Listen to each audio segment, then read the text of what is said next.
mengajarkan, memberikan pengalaman nyata dan mengajarkan keterampilan yang rumit tanpa risiko yang sebenar-benarnya.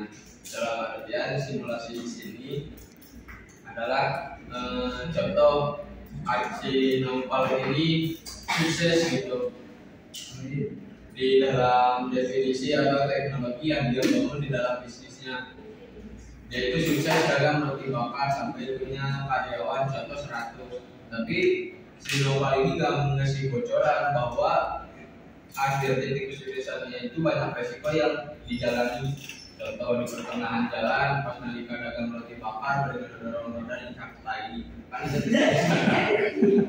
itu contohnya resiko. Atau pernah mengalami kebangkrutan karena ditipu oleh pacarnya, itu kan salah satu resiko gitu. Misalnya ditipu sama dari gitu kan, itu salah satu resiko. Nah, tapi di sisi lain ada juga keunggulan dan kelemahan teknologi belajar ini. Dalam artiannya teknologi belajar yang tadi saya yang sudah dijelasin jenis-jenisnya yang saya cantumin di sini ada 3, sebenarnya masih banyak. Terus keunggulan dan kelemahan teknologi belajar, keunggulannya peringkat efektivitas, penghematan waktu dan waktu dari sumber daya. Ini bisa lebih fleksibel dan mudah diakses. Tapi kelemahannya ketidakmampuan menangani kebutuhan individu, biaya awal yang tinggi, keterbatasan dalam interaksi manusia dan kebutuhan keahlian teknis. Dalam artian teknologi belajar ini bagi kita sudah dirasakan pada saat ini. Contoh seperti kita ingin belajar mengakses semuanya itu sangat mudah. Kayak ini buat PPT karena yang sejujur-jujur ini bukan PPT buatan saya, ini buatan AI. Nah, ini salah satu teknologi. Cuma 5 menit itu nampilin video langsung jadi. Kan ini teknologi harus dimanfaatkan gitu. Tapi kelemahannya kita malas baca buku, kita malas mencari informasi yang lain. Ya tidak terserah sih dulu mau pakai ayat atau enggak, yang penting bisa menjelaskan.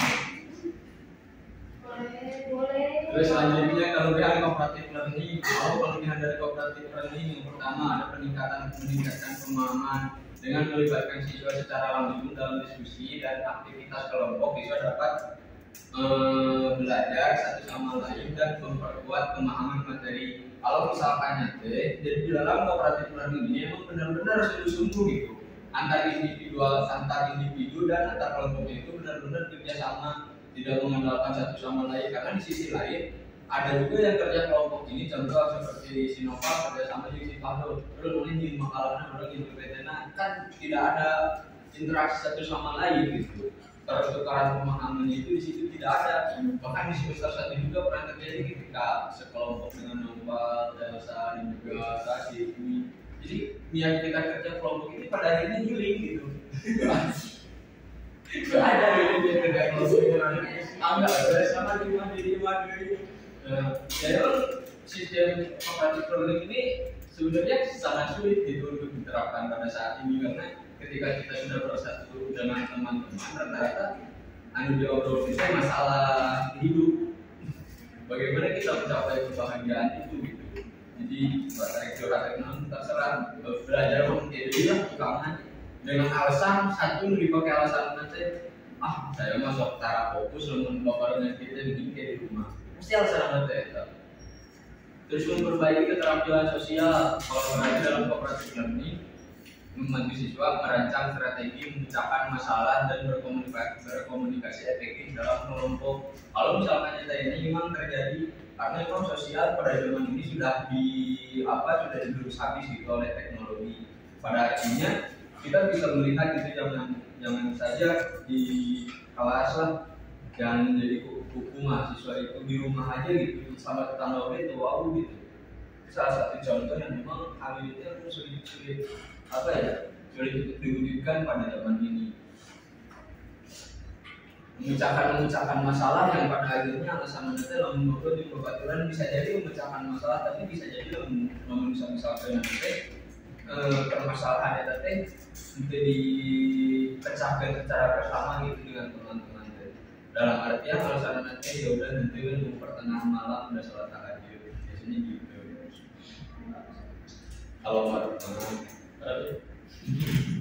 Terus memperkuat motivasi, yang dimaksud dengan motivasi di sini adalah ya tadi saya mengembangkan keterampilan yang lebih, mempertahankan motivasi dan keinginan untuk belajar, saling berbagi motivasi. Cuma sih caranya juga tadi lah, contohnya gitu, bahasa mata kuliah pertama gimana sih saya panggilnya saya ini bisa telat masuk kuliah, itu saling memberi motivasi. Itu salah satu contoh. Kalau misalnya nanti cooperative learning diterapkan gitu benar-benar di kelas ini gitu. Karena kalau misalnya ada emang orang yang dekat dengan kampus, nggak bisa dianggap sebenarnya.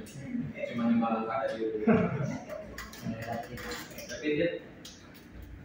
Nah, selanjutnya ada manfaat games dalam pembelajaran. Satu, meningkatkan pemahaman. Kalau memang gamenya itu mengedukasi gitu, si gamenya ini.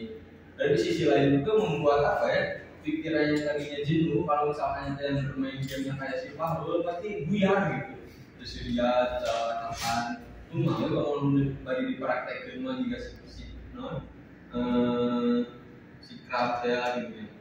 Praktekkan buaya juga buaya, yang mungkin si Fahrul masuk katanya. Ada juga pengembangan keterampilan kognitif. Games dapat membantu siswa dalam pengembangan keterampilan seperti penalaran analitis, pemecahan masalah, dan keterampilan matematika. Terus simulasi dan motivasi, ya intinya seperti itu. Penggunaan simulasi dalam pembelajaran. Yang dimaksud dengan simulasi di sini ada tiga ya. Yang pertama, lebih realistis. Simulasi dapat mengajarkan siswa keterampilan dengan menggunakan situasi yang mendekati dunia nyata. Ya seperti tadi itu saya mensimulasikan perkataan ini kepada dunia nyata yang ada di sekitar kita. Itu contohnya. Dan terus yang pengganti alat dan bahan. Kalau misalnya nanti alat yang kita beli, ya contoh kayak kita mau mensimulasikan Ka'bah, berarti kan Ka'bahnya dibawa ke sini.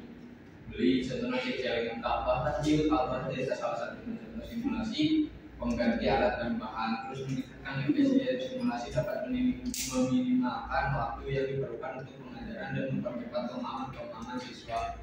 Contoh yang sudah kita dengar itu dari Pak Mirta. Jadi simulasi di sini contohnya kayak memberikan gambar supaya lebih cepat memahami si siswa itu, lebih cepatlah pemahaman kalau misalkan nanti kita menggunakan simulasi daripada kita menggunakan teori ceramah. Masih ingat? Peranan simulasi games dalam pendidikan. Satu, mempromosikan pengambilan risiko dan eksperimen. Dua, memberikan pengalaman praktis. Tiga, mendorong pemecahan masalah. Jadi simulasi dalam games ini lebih efektif lah daripada yang pertama tadi, learning center. Nah, ini pentingnya learning system dalam konteks teknologi belajar, melengkapi bahan ajar, terus menyediakan sumber referensi, mempromosikan belajar mandiri. Kalau misalkan emang ini yang benar-benar dalam teori belajarnya atau dalam yang benar-benar mencari ilmunya teh. Kalau misalkan ini yang praktis, banyak AI sekarang bisa kalian gunakan gitu. Masalah apa ini dosen? Kemudian yang selanjutnya ada manfaat penerapan program instruction, meningkatkan efisien dalam program instruction. Siswa belajar dengan kecepatan mereka sendiri dan mengulang materi yang sulit dengan lebih banyak. Yang kedua, menciptakan pengalaman belajar yang positif. Siswa dapat merasa berhasil ketika mereka mampu menyelesaikan bagian materi setelah materi yang dilalui beberapa kali ujian sebelumnya. Menjamin kompetensi program instruction, menjamin bahwa siswa telah memahami materi sebelum mereka dapat melanjutkan ke tingkat berikutnya. Tuh, ada yang mau ditanyakan?